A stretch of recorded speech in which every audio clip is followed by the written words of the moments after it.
नमस्कार, स्वागत है आपका मुनाफे की मंडी में, जहां हम आपको कमोडिटी मार्केट की तमाम बड़ी खबरें दिखाते हैं और साथ ही आपके लिए इंट्राडे, पोजिशनल और लॉन्ग टर्म के लिए कॉल्स लेकर आते हैं। आज हमारे साथ दो मेहमान हैं जो आज आपको मदद करेंगे। हमारे साथ तरुण सत्संगी हैं, एसोसिएट डायरेक्टर रिसर्च है यूनिवेस्ट से, और साथ ही दिनेश सोमानी हैं, प्रो इंटेलीट्रेड सर्विसेज से। आप दोनों मेहमानों का बहुत बहुत शुक्रिया। दिनेश जी, गोल्ड में क्या हो रहा है सर? आज की मुनाफा वसूली क्या बढ़ सकती है या फिर से वापस से खरीदारी लौटेगी? आपकी राय क्या है सर गोल्ड पर यहाँ से? जी विश्वमोहन जी, ये सालाना अगर हम देखते, जनवरी से अगर स्टार्ट देखते तो 13-14% का गेन ऑलमोस्ट गोल्ड ने दे चुका है। अब ये कंसोलिडेशन फेज चल रहा है जहां पर 85,500 और 86,600 यह दायरा, 1100 रुपए का दायरा पिछले 4 दिन से मेंटेन कर रहा है। मुझे लगता है निचले स्तर पर अगर आता है तो दोबारा इस बार बाय ऑन डिप्स खरीदारी का ही अवसर मिलना चाहिए। आई थिंक 85,600, 85,650 एक बाइंग का अवसर रह सकता है। अपसाइड मुझे लगता है दोबारा 86,050, 86,400 ये लेवल्स 2 या 3 दिन में हमें देखने मिल सकते हैं। और डाउनसाइड मुझे लगता है कि 85,200 का इसमें स्टॉप लॉस मेंटेन करना चाहिए। अभी थोड़ा सा मार्केट ऊपर आ गया है, यहाँ से 200-250 रुपया घटता है तो एक लेवाली का रुख किया जा सकता है। यहाँ पे भाव नीचे आने दीजिए, फिर खरीदने की तैयारी आप करें। चांदी में दिनेश जी बताइए, चांदी कैसी दिख रही है गोल्ड के मुकाबले? हालांकि उस तरह का परफॉर्मेंस चांदी में नहीं रहा है, क्या चांदी आगे ज्यादा तेज होगी? जी बिल्कुल, गोल्ड के मुकाबले सिल्वर का परफॉर्मेंस कमजोर ही रहा है, बट मुझे लगता है कि ये बार बार निरंतर 96,500 के आसपास सपोर्ट ले रही है। तो मुझे लगता है कि 96,500, 96,550 ये लेवल है जहां पर एक बार दोबारा बाइंग करके आ सकती है। ऊपर मुझे लगता है कि 94, 97,400, 98,200 ये लक्ष्य देखा जा सकता है। 98,000 के स्टॉप लॉस के हिसाब से इसमें बने रहना चाहिए। तरुण जी, आपकी राय क्या है गोल्ड की इस तेजी पर? आपकी राय क्या लग रही है? कितना रिस्क बढ़ गया है या अभी भी काफी गुंजाइश है गोल्ड के ऊपर जाने की? Hi, good morning Vishwamohan ji. Good morning sir. हमें ऐसा लगता है कि शॉर्ट टर्म में I think over extended rally हो चुकी है। लास्ट वीक से लेकर इस वीक तक का अगर हम गोल्ड का मूव देखें, एवरी हाई बनाने के बाद में कॉमेक्स में प्राइस में है ना शॉर्ट टर्म प्रॉफिट बुकिंग आई है। इट मींस कहीं ना कहीं गोल्ड में शॉर्ट टर्म के लिए लोगों का कॉन्फिडेंस लूज हो रहा है। हमें ऐसा लगता है कि कल का अगर हाई नहीं कटता है, पॉसिबिलिटी है शॉर्ट टर्म में $40 to $50 तक का करेक्शन गोल्ड के अंदर देखने को मिले। कमिंग टू द सिल्वर, 98,000 के ऊपर जब सस्टेन करेगा, $33.70 के ऊपर जब सस्टेन करेगा, then only we will have further rally in silver.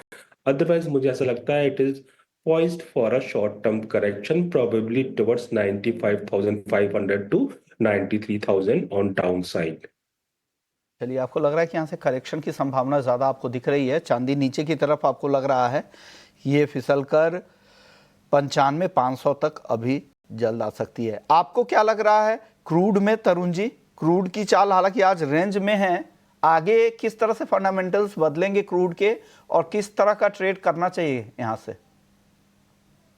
I think Trump के अनाउंसमेंट के बाद में हमने देखा जैन में वर्स हिट हुआ और अभी फेब में भी देखा तो $70 के इर्द गिर्द घूम रहा है। बट अभी फर्दर सेल ऑफ तभी आएगा जब $70 के नीचे WTI क्रूड ऑयल के प्राइसेस जाएंगे। नॉनदलेस जिस तरीके से अगर यूक्रेन और रशिया के बीच में वॉर एंड होता है तो रशिया से सप्लाई बढ़ सकता है, तो that will have further negative impact on the prices. Likely है कि ओपेक प्लस जो प्रोडक्शन कट है उसको फर्दर एक्सटेंड करें।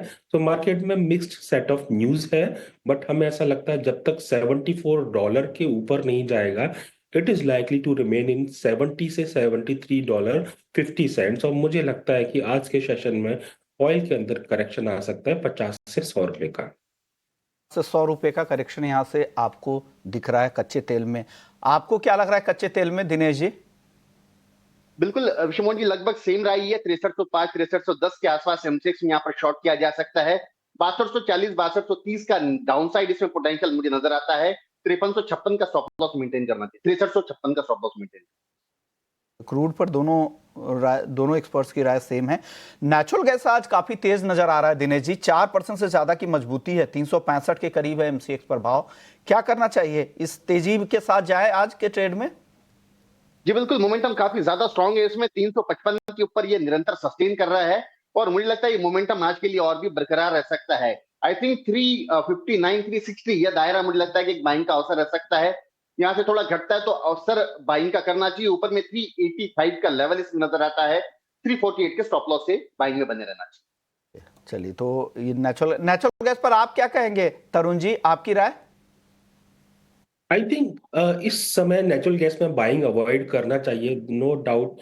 नेक्स्ट 1 वीक के लिए यूएस का जो टेम्परेचर है which is normal then below then normal, but we should not be forgetting winters खत्म होने वाली है। It's a seasonal winter commodity and typically देखा है फेब के आसपास ये टॉप आउट होती है, उसके बाद में कहीं ना कहीं ये जुलाई अगस्त के आसपास बॉटम आउट होती है। मुझे ऐसा लगता है कि इसके अंदर डाउनसाइड पोटेंशियल है, one should not B buying. Even हो सकता है कल के जो हाई लगे हैं वो प्राइस ना काटे, अगर नहीं काटे तो इसमें हेल्दी करेक्शन देखा जा सकता है। करेक्शन की संभावना दिख रही है। चलिए, अब बात करते हैं बेस मेटल्स की। बेस मेटल्स में आज रेंज बाउंड कारोबार हो रहा है। एल्युमिनियम और जिंक में हल्की तेजी है।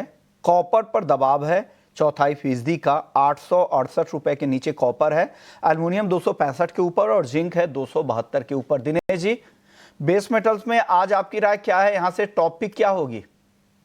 जी, अभी तो रेंज बाउंड एक्टिविटी चल रही है, खास करके कॉपर में। मुझे लगता है कि 867 के आसपास ये सपोर्ट लेता है और 873, 873, 874 के आसपास रेजिस्टेंस लेता है। तो अभी निचले स्तर पर है तो आई थिंक 867 के अराउंड बाइंग करना चाहिए। 863 के स्टॉप लॉस से 873, 880 के अपसाइड इसमें पोटेंशियल मुझे नजर आते हैं। एल्यूमिनियम और जिंक आज कॉपर के मुकाबले ज्यादा स्ट्रांग लगते हैं। I think aluminium around two sorry zinc around two sorry okay, या अराउंड 272 के अराउंड बाय करना चाहिए।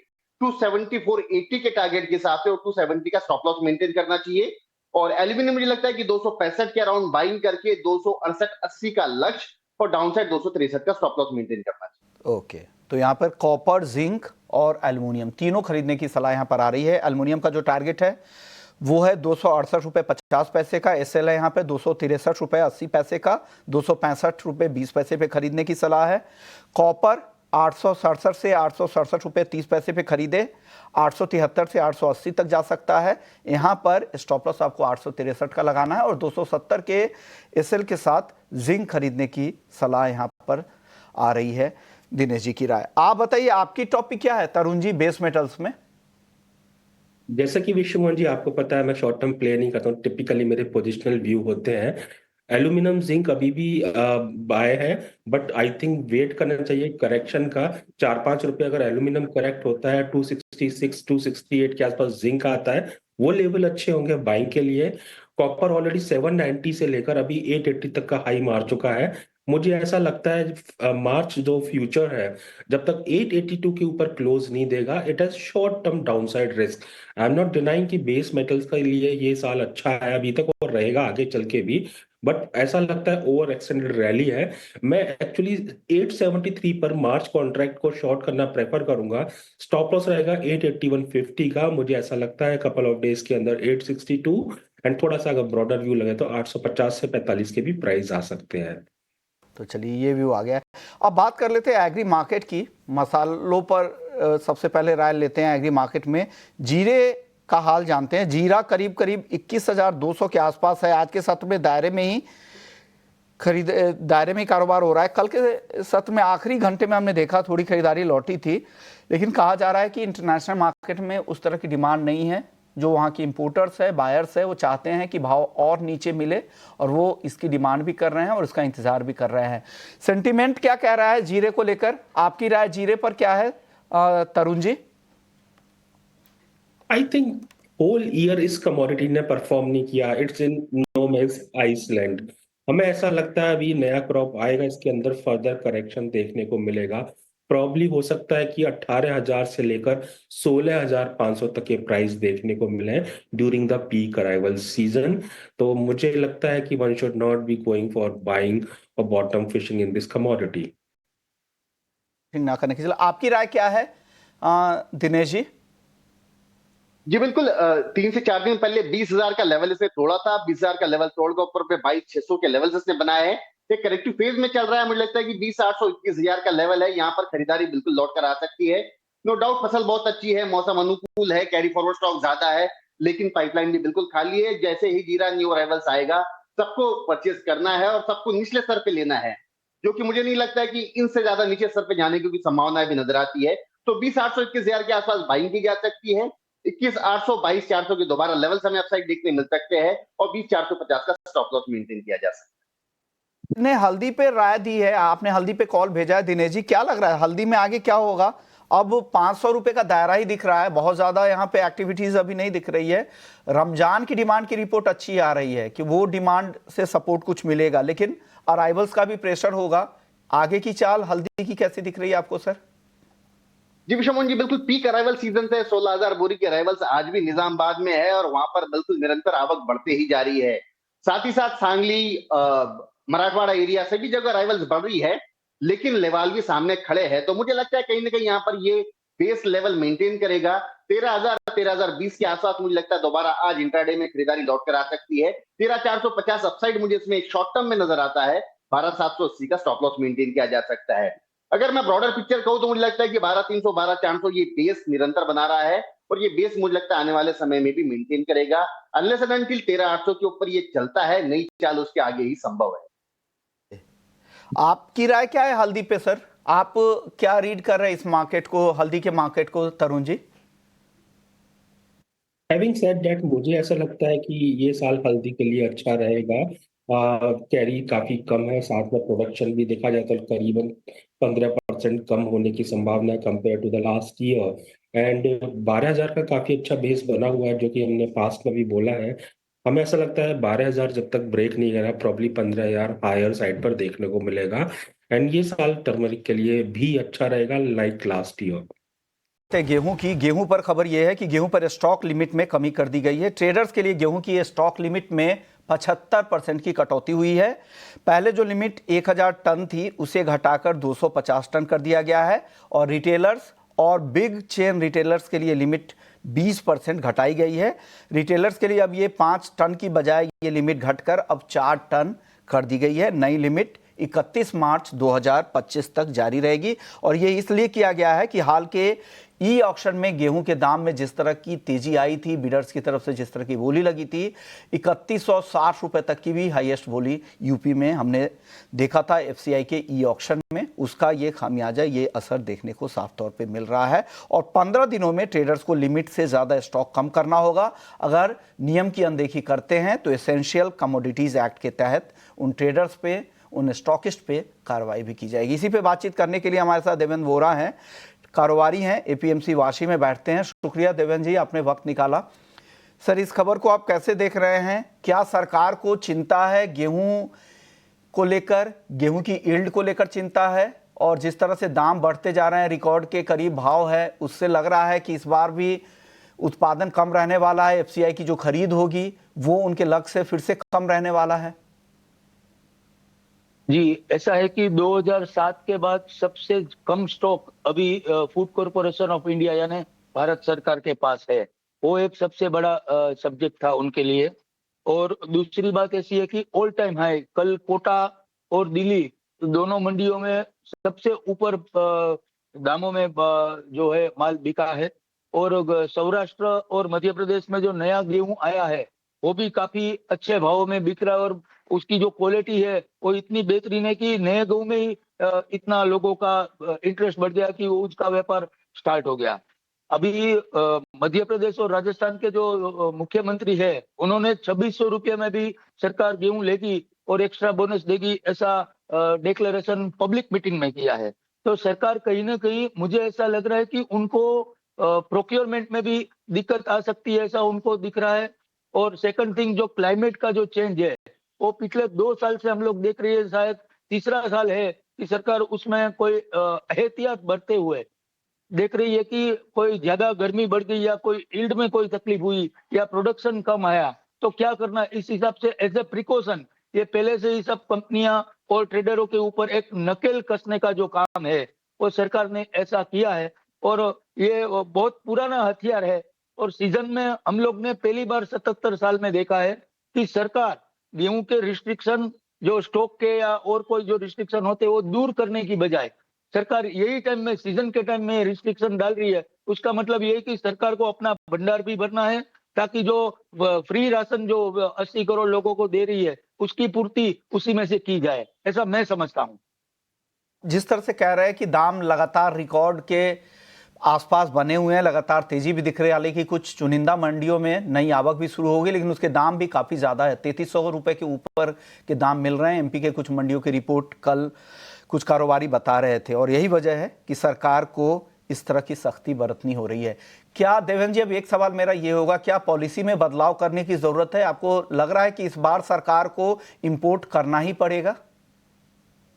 देखो, सरकार को मैं ऐसा समझता हूँ, जैसे मध्य प्रदेश और राजस्थान के मुख्यमंत्रियों को लगा ग्राउंड का रिपोर्ट देखते हुए, तो उसने जो 2600 का भाव किया, तो मैं ऐसा समझता हूँ कि 11 के 11 राज्यों में सरकार को भाव बढ़ा 2600 रुपये का भाव किसानों को देना चाहिए। अदरवाइज मैं समझता हूँ कि अगस्त या सितंबर में हमको गेहूं इंपोर्ट इसलिए करना पड़ेगा कि जो 3 साल का हमारा जो 2 करोड़ टन के आसपास का जो गैप है, जो प्रोडक्शन का, वो पूरा करने के लिए अगर इंपोर्ट हम लोग नहीं करेंगे तो ये तीसरा साल गेहूं का जो है वो तेजी का हैट्रिक होगा, ऐसा मैं समझता हूँ। इसलिए पहले से अगर सरकार अपने किसानों को अगर पैसे अच्छे देती है तो सरकार को अपने भंडार में गेहूं की प्राप्ति होगी।